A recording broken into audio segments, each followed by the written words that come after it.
Selamat siang, nama saya Makal Wijaya dari kelas Mekanika Bahan TSPB, akan membahas tentang review minggu ke-9 Mekanika Bahan. Lanjut, di minggu ke-9 ini, table of contents atau akan dibahas 3 poin utama, tegangan bidang, tegangan utama, dan tegangan geser maksimum, serta lingkaran Mohr untuk tegangan bidang.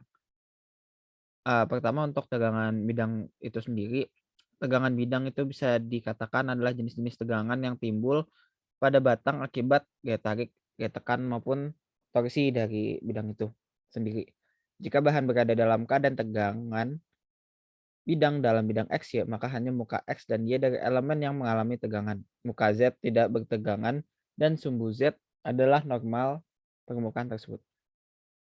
Lanjut, bahas tentang tegangan bidang, itu ada tegangan di potongan miring, dan pada tegangan bidang sendiri meliputi tegangan normal dan geser yang ada bidang tersebut. Nah, bisa kita ketahuin buat tegangan normal itu simbolnya sigma, untuk tegangan geser itu tau.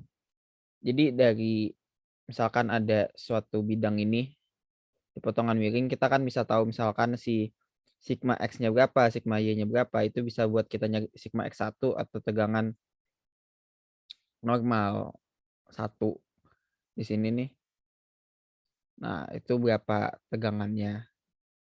Rumusnya ada di sini, sigma X tambah sigma Y per 2 tambah sigma X minus sigma Y per 2 dikali cos 2 theta tambah tau XY sin 2 theta. Begitupun juga di tegangan geser ya di Tx1 Y1 di sini. Itu bisa kita dapetin rumusnya juga seperti ini. Kita lanjut, ada kasus-kasus tertentu pada tegangan bidang. Nah, pada tegangan bidang itu sendiri juga ada kasus tertentu seperti tegangan uniaksial, tegangan geser murni, dan tegangan biaksial. Untuk uniaksial adalah jika semua tegangan yang bekerja di elemen X adalah 0 kecuali untuk tegangan normal atau sigmanya. Lanjut, tegangan geser murni, persamaan transformasi diperoleh dengan masukkan sigma X sama dengan 0 dan sigma Y sama dengan 0. Ini berarti tadi si tau-nya itu enggak cuma ada tau-nya doang, tapi sigma itu tegangan normalnya tuh sama dengan 0. Makanya sigma XY itu 0. Terus tegangan biaksial, elemen XY mengalami tegangan normal dalam area X dan Y tapi tidak ada tegangan gesernya. Kayak agak kebalikannya gitu. Lanjut Mas, tentang poin kedua, tegangan utama. Itu adalah tegangan normal maksimum dan minimum pada suatu bidang. Kita punya 2 rumus ini, tan 2 theta P sama dengan 2 tau XY per sigma X minus sigma Y. Terus R-nya ini, buat lebih jelasnya kita bahas dalam segitiga ini. Di tan 2 theta di sini anggap aja 2 tetanya di sini. Di sisi sebagian sini kan 2 tau XY ya. Kayak yang kita ketahui kan, tan itu depan nama samping dari suatu bidang segitiga itu sendiri. Di sini sigma X minus sigma Y. Maaf kalau agak terlalu berantakan.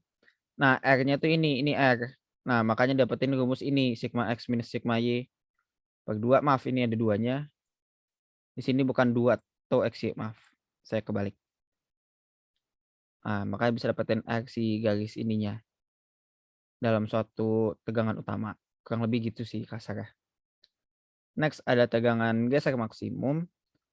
Untuk tegangan geser maksimum itu sendiri ada beberapa rumus ya. Seperti tan 2 theta S sama dengan sigma minus sigma X minus sigma Y per 2 tau XY. Nah, bisa ketemu juga entar di tegangan geser maksimum ada sigma rata-rata serta tau maksimum atau tegangan geser maksimum. Ini kurang lebih mirip sama tegangan utama sebelumnya, rumusnya tidak terlalu jauh berbeda. Jadi nggak terlalu, jadi agak mirip lah. Lanjut ke lingkaran Mohr.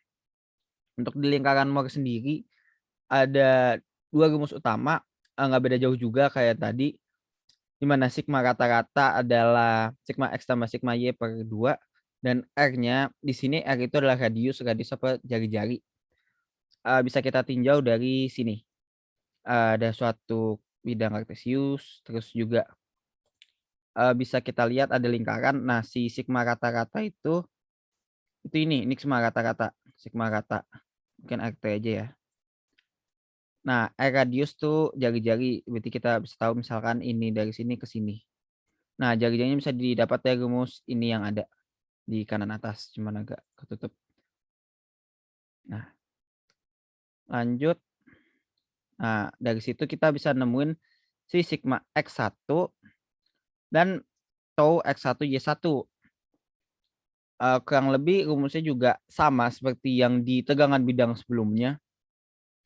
Itu yang kita pakai dalam persamaan lingkaran Moore nantinya untuk mencari di lingkaran Moore untuk menyusun si lingkaran Moore-nya. Jadi ini kayak lanjutan tegangan bidang gitu tadi.